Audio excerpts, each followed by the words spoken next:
We are talking to Yogi Sohail Badahur, founder and director and institutioner of the Trimu Foundation from Karachi, Pakistan. And yes, we do love technology because it is enabling us to have this podcast with Yogi Sohail. And I can only tell you that I'm looking forward to the day when I meet my brother Yogi in person. We've only met via the internet, but we've developed a really close and profound relationship because of our mutual love and reverence for the philosophy and the practice of yoga.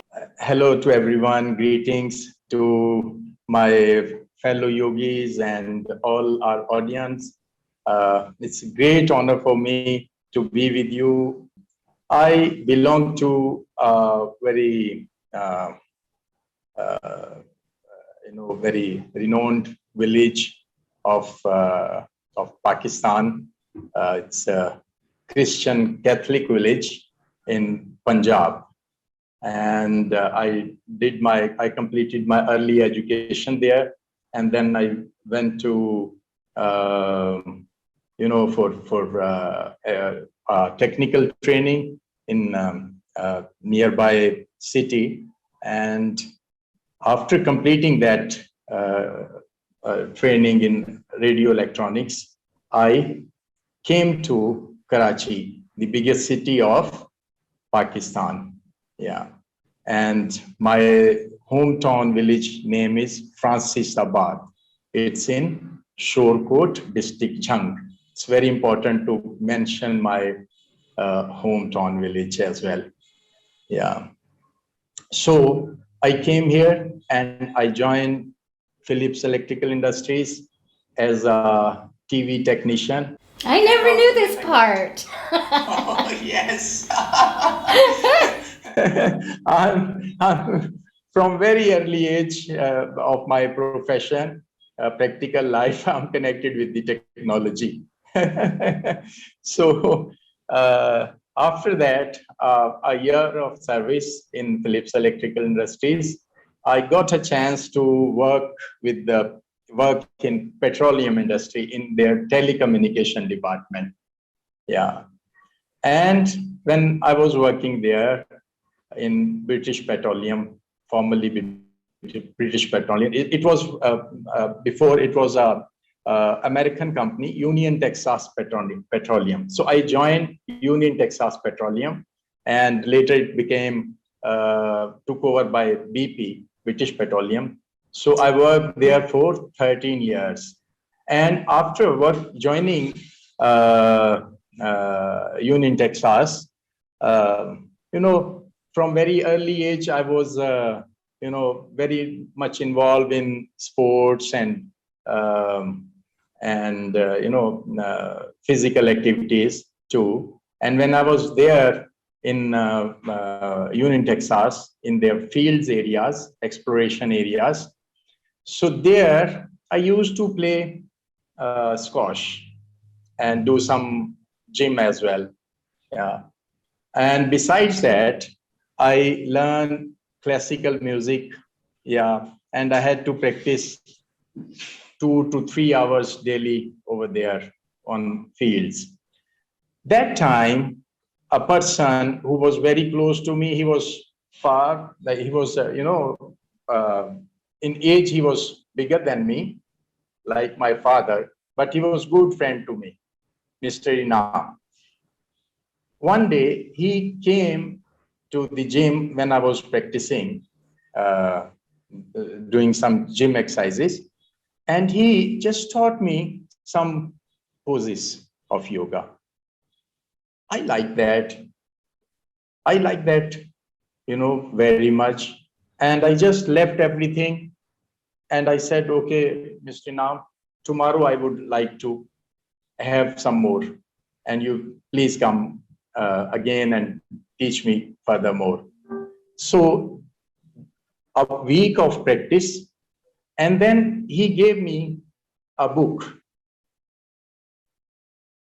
Yoga Part 1 of Dr. Fateh Ali Khan. I studied that And it was just, I got so much excited. And, my soul just, I think my soul was thirsty for that.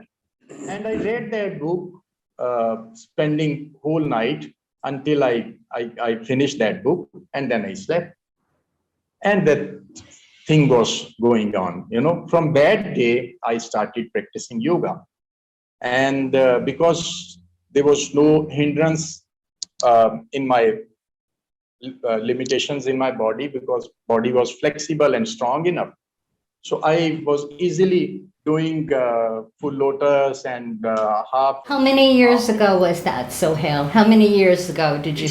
It was in 94. It was in 94 or 95 somewhere. Yeah, okay. Exactly. So 20 years, about I think it was, 94, 6 and 20, and now? 21. 27 years. 27, almost 30. So I'm thinking of something that one of my yoga teachers said. You have to live, I don't know how many hundreds of lifetimes to even step foot on a yoga mat. And to teach yoga, you have to have had many, many years as a yoga, other lifetimes. And when you tell me your story, it's like something woke up in you, some memory of maybe another life where you practiced and your body remembered, your cells remembered this. I came to yoga out of injury. Many people come because they're injured. My son, my 10-year-old son, goaded me into riding a bicycle down a curvy hill on gravel, and when I went to hit the brakes because I was going way too fast, I hit it with my feet as I did when I was a child, and I didn't stop. And then I remembered, oh my God, the brakes are on the handlebars. So I clinched down in my anxiety and my terror, really, and I went what the bikers call over the waterfall. I fell, I hit my shoulder so hard that I broke my collarbone on the front. I missed my neck by inches. The gods were looking out for me, but immediately within 3 months, I developed severe sciatica. And consequently, my entire body was skewed, not just here and a broken collarbone, but the symmetry of my body. And I spent 30 years in yoga trying to work that out and balance those two sides of my body. And many, many people I know come to yoga from an injury. But it's God's way of getting our attention. You don't want to listen in your dreams. Okay, I'll send you a little more potent message, like going over the waterfall, Roberta. Pay attention. Go to yoga. So let's talk a little bit, Sohail, about pranayama, where it fits into the schema of the 8 limbs of yoga, what it means. How do you just give us a little chat on pranayama? I started practicing, and from there, after 15 days, I asked Mr. Inam, okay, I want to meet Dr. Fateh Ali Khan, the author's book. Oh. You see, and we together came back to Karachi on our holidays from field, and we directly from airport, we directly went to Dr. Fateh Ali Khan's house. He handed over me to Dr. Fateh Ali Khan. So you went right to the master just by asking, I want to meet this man, and bingo, you went right to the master. Wow. Now that, my dear friend, is good karma. Lifetimes of karma. Yes. And then I spent years with Dr. Fateh Ali Khan. And I think it's been 6th or 7th year he passed away. But his all books are with me. I spent one-to-one many hours with him. And it was a great blessing. He was a doctor of allopathy, doctor of pharmacy, doctor of homeo, and doctor of herbal, which we call tib, and he was spiritual Muslim spiritual scholar as well. Wow, so he was brilliant in many aspects. And then he authorized me to teach yoga through his own school, which is in Urdu. Its name is Idara Alume Ukhafi, means the Institute of Hidden Sciences in English, you can say. So you are the embodiment really of his teachings, and the Trimu Foundations carries on his tradition. Is that fair? Yeah. Is that correct? Yeah. Yes. Yes. Beautiful. Well, here's to you and your teacher, and may you carry the tradition out into the world, and may you be resoundingly successful with it, because you know, I often say this, and I would say it when I was a high school teacher. If everybody meditated, there would be no war. It's just that easy. You know, just calm your mind down, because all violence, I think the Dalai Lama says, terror starts in the human heart. Violence starts in the human heart, not out there, in here. And so calm that down and you got it. No problem. Everybody does it. We'd have a happy world. Here's to us. Shrabentum. Okay, now let's talk about pranayama. I'm glad you finished that part of your story. Yeah. And from there, I started teaching yoga. And that's a long story. I try to use every platform. I try to avail every platform to share my knowledge with or without money. If I'm getting paid for that, I take it as a blessing, and if not, I humbly, Seva. It's a service. It's a service to humanity. Yes. Yeah. So it's a long list of that. Now we'll come back to our topic. But I want to give you a plug. Sohail has started a Trimu Foundation, and he teaches online classes. And at the end of the video and in the links below, he will send us his links, right? Sohail, you send them to us, and we will put it so that people can be in touch with you and take your classes online. Like the rest of the world, Karachi and Pakistan is suffering in this moment. You know, I personally know Sohail, so I know he's got a kid in college. Hey, this is not an easy time, okay? So just saying, if you'd like to take classes from a real, genuine yogi whose heart embodies the science and the philosophy of yogi, that is what drew me to Sohail, is his authenticity and his sincerity and his practice of the discipline. He has some crazy poses he can do. We'll put up some pictures. Send us some pictures. Yeah, okay. So now let's talk about the particular branch of yoga called pranayama. Okay. Patanjali, the known as father of yoga, Patanjali, who wrote Yoga Sutra, and he was the first author on yoga who transmitted written form whole yoga philosophy. The book which we can say on yoga. And they're called the Yoga Sutras, right? The Yoga Sutras? Yes. And sutra, I remember this, sutra means thread, right? Like sutures, like when you sew up an injury, the sutures comes from the word sutra, Sanskrit for thread, threads of yoga. Okay. So. And he, in his book, there's 8 disciplines of yoga, which call, yam, niyam, disciplines of yoga. So yamas and niyamas, right? We call yamas and niyamas. Okay. Yes. And then asanas. So the poses are one branch. Go ahead. Yeah.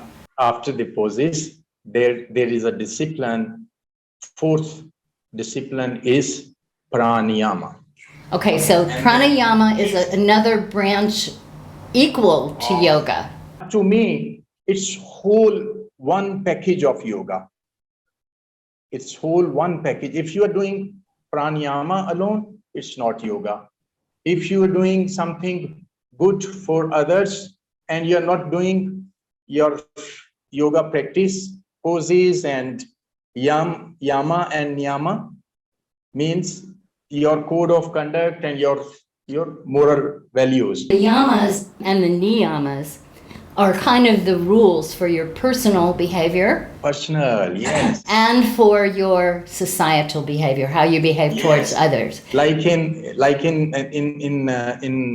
Christianity, there are 10 commandments. You can relate these things to 10 commandments as well. Yes, and let me say here that for me, it was a big deal being raised Catholic, and I know Sohail is a practicing Roman Catholic.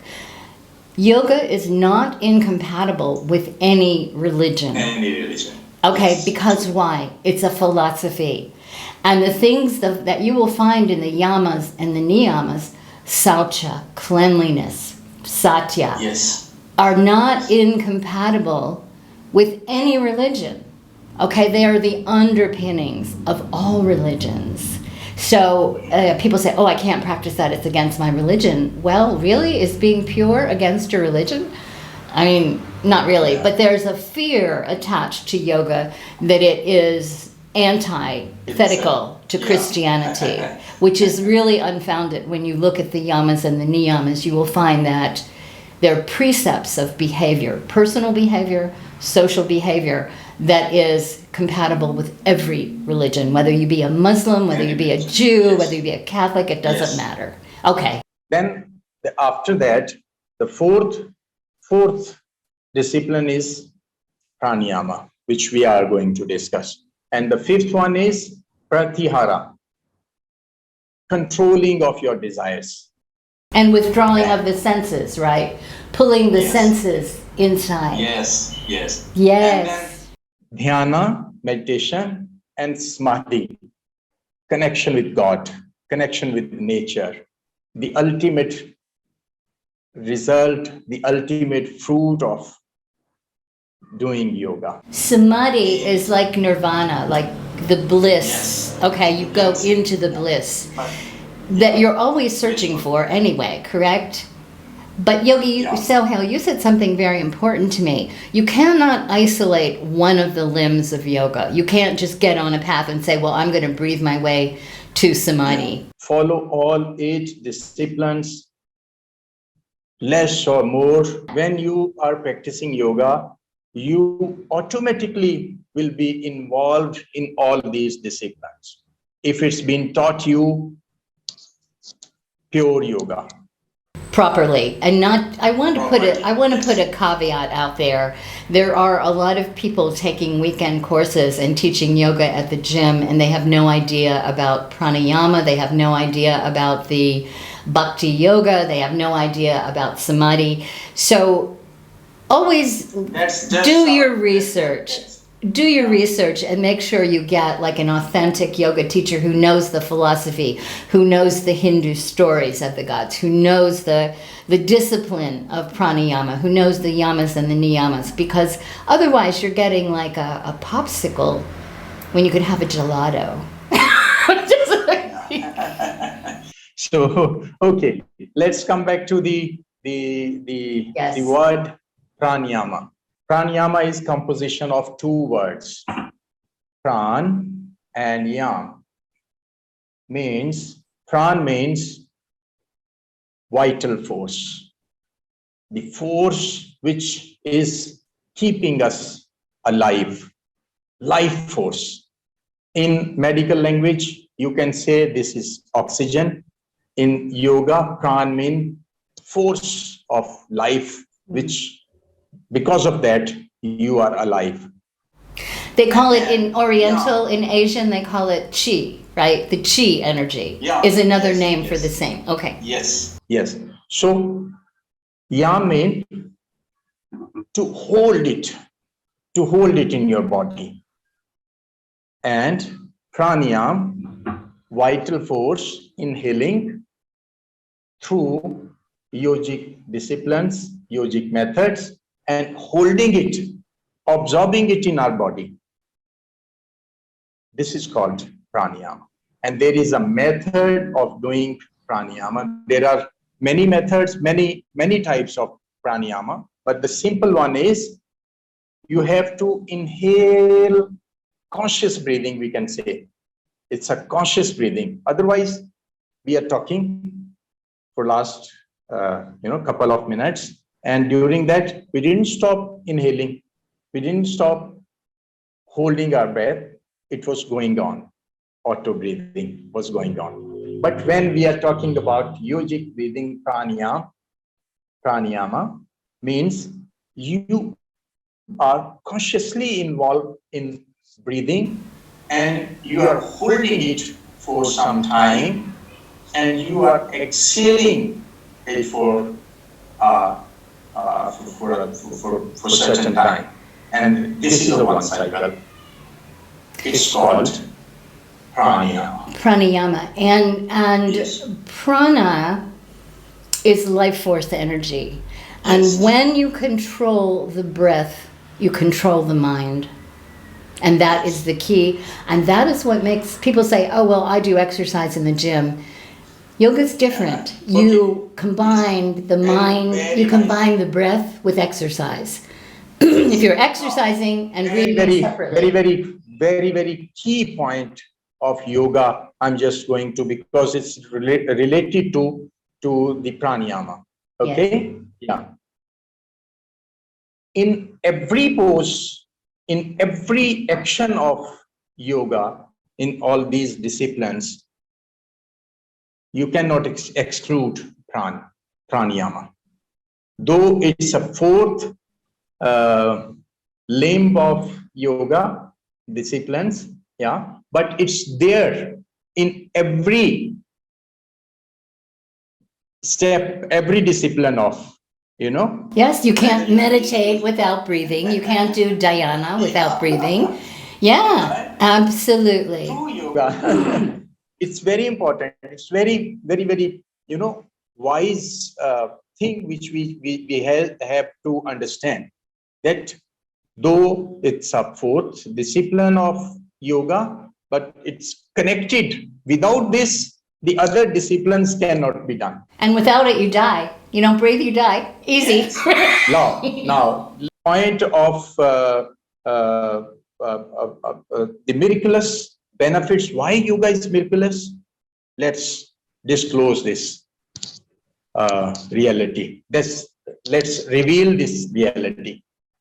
What is the science behind? Okay, our body is construction of 11 systems. Isn't it? Like blood circulatory system, respiratory, skeleton, respiratory, excretory system, endocrine system, reproductive system, and blah blah, 11 systems. Let's trust him. See. Yeah. You will find it very interesting, and the science behind yoga. That's why it's not religion.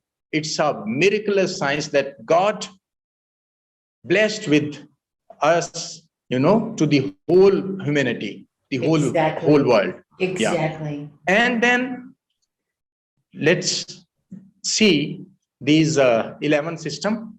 A system is construction of organs.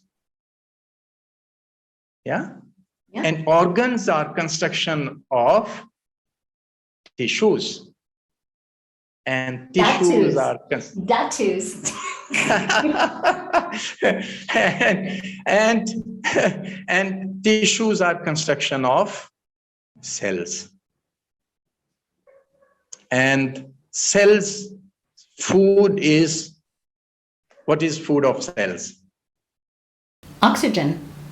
Air. Oxygen. Yeah. I told you earlier, oxygen, which is in yoga, which is life force, Prana. which is pran. Okay. So Yeah. here the point is revealed that our body cells just need pran. And through yogic exercises, we inhale deeply. Yeah, in normal breathing, we take 500 cc, for example.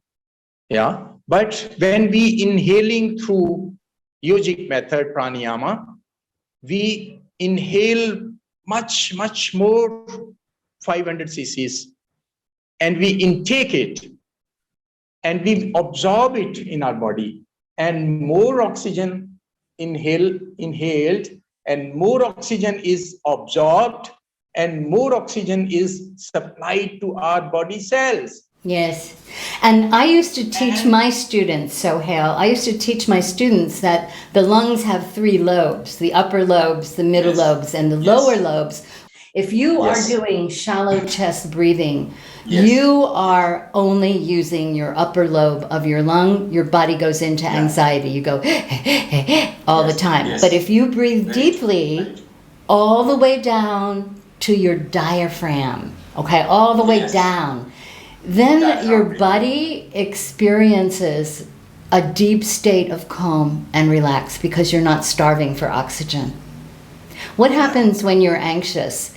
Your chest muscles get tight and you go like this, like you almost have an accident. Okay, why? But if you, the ancient wisdom of take a deep breath, I was always told that since a child, take a deep breath. Why? Because it brings oxygen to you, it calms your entire body, it calms your mind. There's a lot of wisdom in take a deep breath. Yes. When we are giving extra amount of oxygen to our body cells, and body cells are getting strengthened, so body cells are strengthened, tissues are strengthened, organs are strengthened, systems are strengthened, and the whole body is healed. Very simple. That's why a yogi's health is better than others.